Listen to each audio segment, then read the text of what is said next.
welcome back. So I have something that I have been trying to get my hands on for a little while now, and I mean it's done the rounds on YouTube for months at this point, so it's not really new to anyone but me at this point. However, I kind of just walked into Ulta yesterday and there it was, and so I decided to get it. However, before we get into that, just be sure to hit that subscribe button below, like the video, and always leave a comment below because you guys know I like comments. Alright, anyway, back to what I'm talking about. So I hadn't planned on getting, well, no, that's not true.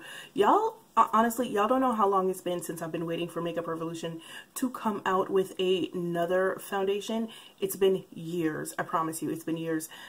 They had foundations a few years ago, but then for whatever reason they stopped making them, and then this past year they just kind of exploded and now they have 4 different foundations. So I was kind of on the Makeup Revolution site for the last couple of months kind of trying to decide which foundation that I wanted, and then yesterday I didn't know that Ulta had the stick foundation. Yesterday I walked in and they had a display with the stick foundation, so I decided to go ahead and pick it up. Now, stick foundations aren't my fave because I find them to be a little bit greasy for my combination oily skin, but I decided I wanted to try it anyway, so I went ahead and picked one of them up. So, a couple of things. This is going to be kind of a weird video. It is about 9 o'clock at night. I'm not actually going anywhere. However, I do have to get up at 3:30 in the morning to go to work for 4:30. Yeah, I picked up a shift for someone. I don't know what I was thinking. I liked the girl, so I was just like, yeah, okay, I'll do it. So I really wanted to get my first impressions out and then do a wear test on this foundation. And girl, me waking up at 3:30 in the morning, those are not the kind of first impressions that you want. There are a couple of things that I want to talk about this foundation that I'm not going to be able to say in the morning because I am just not coherent that early in the morning. I mean, is anybody that coherent that early in the morning? Anyway, so this comes, I believe, in 18 shades.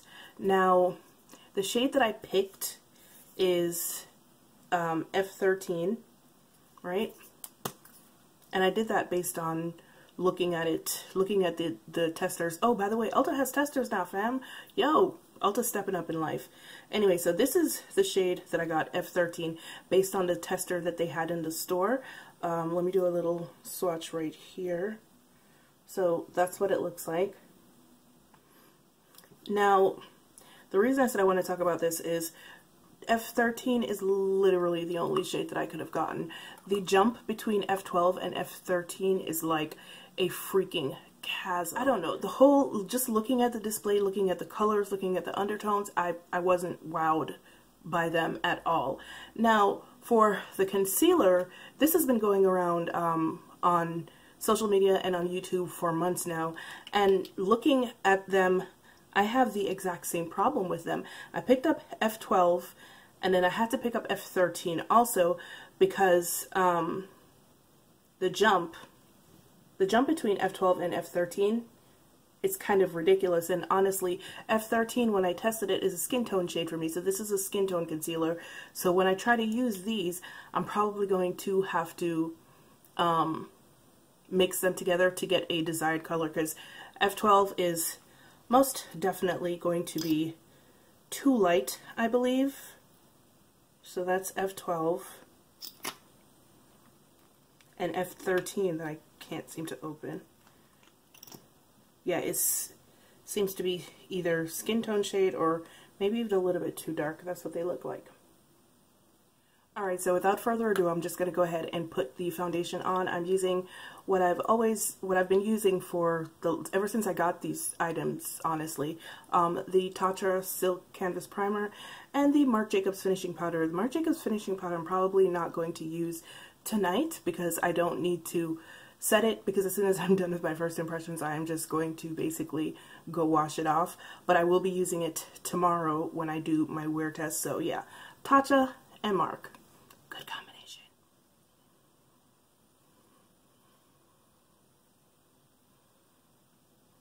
Okay, already I can tell you that I'm not a fan of this undertone.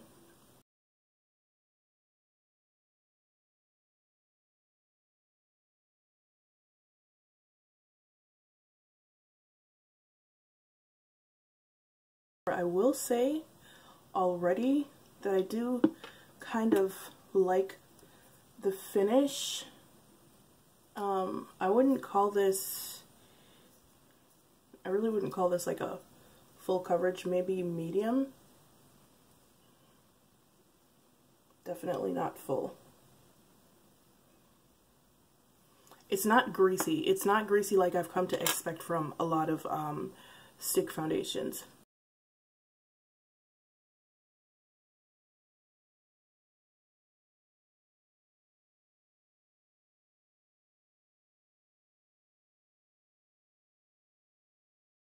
As you can see, this brush is not quite as respectful of my hairline. And it sheds like a bitch.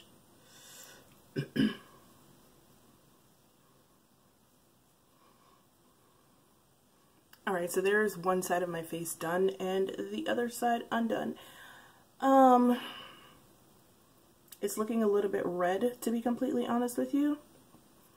And it's not really blending out very well around my eyebrows. But we're just gonna keep going. Yeah, this brush definitely does not respect my damn hairline, and we about to fight. But anyway, this is my face with 2 layers on both sides of my face. First things first. F13 is supposed to be a tan with a warm undertone. It is a tan. I find the undertone to be slightly unnatural looking, and I'm not sure. Actually, as I'm sitting here, it seems to be warming more to my complexion, so it seems to be settling. So that's good. I actually really friggin' like the finish of this foundation. It's a little bit shiny, it's a little bit on the dewy side. It is not like a demi matte or anything like that. This is definitely a dewy foundation. So I will be setting it with powder when I use it tomorrow. But yeah, I think that it actually is full coverage from what I can see. Now, for these, I'm going to start off with C12 and see if I need to blend it out or mix it with C13 or not. This has been compared to the Tarte Shape Tape, which I've never purchased, so I don't know. I use the under eye concealer that I tend to use the most is the Wet n Wild Photo Focus concealer. I absolutely frigging love those concealers. For one thing, I don't have to set them with powder, and that's anything that can cut my routine down, I'm here for it.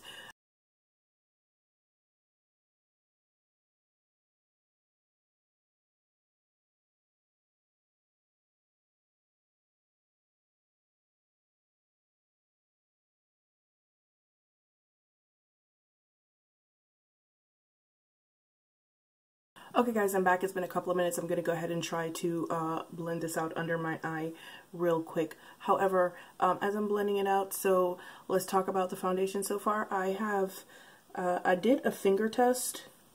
Okay, yeah, this is a little bit, it's not hard to blend out, but there isn't a whole lot of coverage so far that I can see.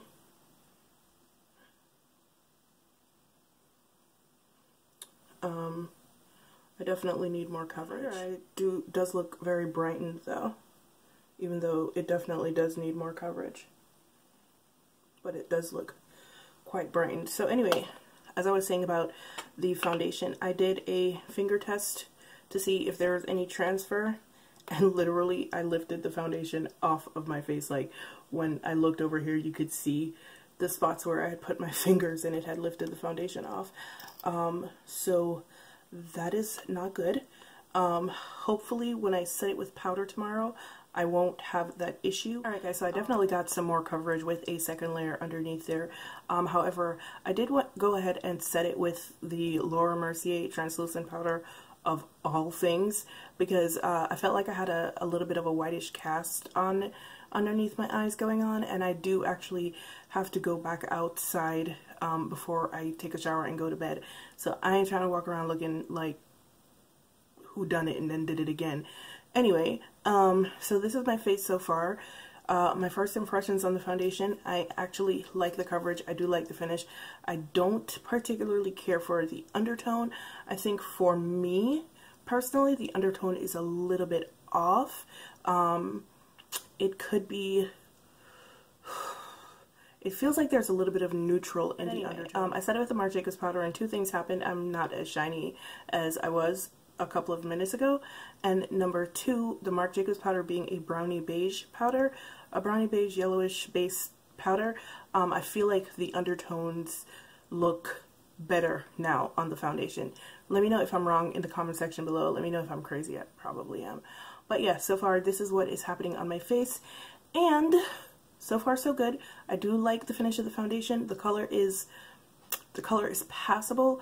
There is not a shade for me to wear in the wintertime. There wouldn't be a shade for me to wear in the wintertime, but which is kind of weird because it's a stick foundation, so it's not optimal for summertime wear unless there's something different about this stick foundation, which I will tell you when I come back tomorrow from my wear test, whether or not it's supposed to be for, you know, a more matte stick formula. We'll see. But yeah, guys, this is what my face is looking like. I will be back after my wear test tomorrow, and I will see you then. Alright guys, I am back. I've been wearing this foundation for about 8 hours now, and before we talk about the hot mess that is my face at this moment, just go ahead and hit that subscribe button, give this video a like or, you know, a thumbs up, and leave a comment below. Leave a comment below what you think of my face, because for real, this is comical. This is a joke right here. So go ahead and leave a comment below, and yeah, let's get into what I think about this foundation and the concealer. Yeah, so let's just get into it. It is now 11:52 a.m. I've been wearing this foundation since about 3:45 this morning, and I did say that I was going to give you whatever claims this foundation makes about what it's supposed to do, so ignore the mess on my face, because yeah, I'm pretty sure whatever claims that they are going to make from this blurb that I'm reading, it's not living up to it. Excuse me if I seem a little bit off. I am super tired. I did not sleep last night, and I've been working since 4:30 this morning, and it was hot in that store this morning. I don't know what was going on, but yeah, it was super hot this morning. If this phone would ever load. Okay, so I'm on the Ulta website, and I'm reading what it says, and really all it says is, it says, foundation just got faster, available in multiple shades and a range of undertones. Makeup Revolution's fast-based stick foundation quickly perfects contours and highlights your complexion. That's it. So I guess they know that their foundation is trash, so they didn't make any claims about what it's supposed to do. But alright, since it's not making any claims about anything, let's move on to the Conceal and Define Full Coverage Concealer to see what they say about that. Yeah, they don't really say anything about that either. Alright, so let's talk about the elephant in the room. My face is a hot mess. If you can tell, now mind you, like I said, I've been wearing this since 3:45 this morning. I have not touched my face once because I have not had the time to touch my face. It was crazy busy this morning. The only thing that I did different from last night when I first put it on was I added blush and I added lipstick. That's it. Nothing else. Oh wait, no. I actually powdered twice, because remember last night I said the undertone looked a little bit off, and I used the Marc Jacobs and it looked okay, but then I went back in and I used the Laura Mercier translucent setting powder in medium deep over it this morning because I still didn't like what the undertone looked like even with the Marc Jacobs powder. So I powdered this thing twice, and then after powdering it this morning I used the Fresh Lotus Water from Kenzo, which usually makes everything stay perfect, no slippage whatsoever. I told you how it worked when I used it with the Dior foundation. I was sweating through the damn foundation. So this is what my face looks like. If you can look at my forehead, right? All of the foundation is gone from right there, everything. And then over at the side right here, it's just kind of gathered up, bunched up in little bits right here. I don't know if you can see it. And then around my mouth, it's just kind of separated around my mouth, and look at my nose. Everything is gone. So even though that foundation is only $9, if you have combination oily skin, and honestly, it's not even that hot outside today. It really isn't. It's warm, but I was inside, you know, and even though it was hot inside, the AC was still on. So this foundation is a no. I really don't know what they were thinking with this foundation, but they can keep it. Seriously. Now, for the concealer. So this is a concealer that everybody's been going crazy about. You can keep that too, because I used 2 coats like I did last night because there's very little coverage. And then I actually used a setting powder under my eye this morning because I didn't know how it was going to act. And by the time I got to work, you can see my under eyes already, right? You can see the coverage is gone. Yeah, that's because it has crept up. I have lines under here. I've always had them. It's just, you know, the way my eyes are shaped or whatever. It's crept up into the lines under my eyes right here. I don't know if you can see it, but it's like migrated here. It's kind of migrated over to the sides right here. So once again, you can keep it. No. We're not about that life. We're just not. So, yeah. No. Alright guys, so, I am so tired. I just want to go to bed, and that's what I'm going to do. But as usual, it's been real, it's been fun, and I will see you guys in the next one. Bye!